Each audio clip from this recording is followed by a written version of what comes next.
The UK will not be part of the EU single market once it leaves the European Union.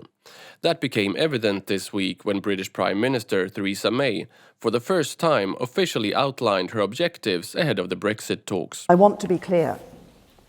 What I am proposing cannot mean membership of the single market. The reason is that the British government wants to control migration. For the EU, this is a red line. Market access comes with free movement, not only of goods, services and capital, but also of people. This is something that the British government has now accepted. However, the UK is still aiming for what they see as the good parts of the European market. In her speech, which lasted almost 45 minutes, Theresa May said she wants an ambitious trade deal with as much access as possible to the European market for British companies. Speaking in the European Parliament, EU Council President Donald Tusk felt the need to clarify that there will be no cherry-picking in the upcoming talks. It would be good if our partners also understood that there will be no place for pick-and-choose tactics in our future negotiations. To put weight into her demands, Theresa May argued that there are others who are willing to do business with the UK.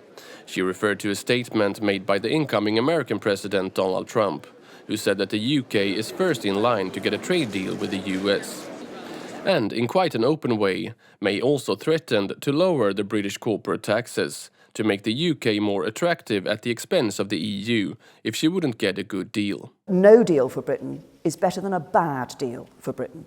And we would have the freedom to set the competitive tax rates and embrace the policies that would attract the world's best companies and biggest investors to Britain. Rosa Balfour, Brussels director at the German Marshall Fund of the United States, saw this last statement as a warning sign for the EU. She thinks the upcoming talks will be difficult. I think both London and European capitals have been working themselves into corners. We need to walk out of those corners.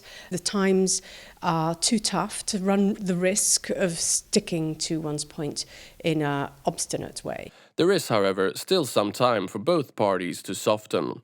The British government is expected to officially ask to leave the EU by the end of March.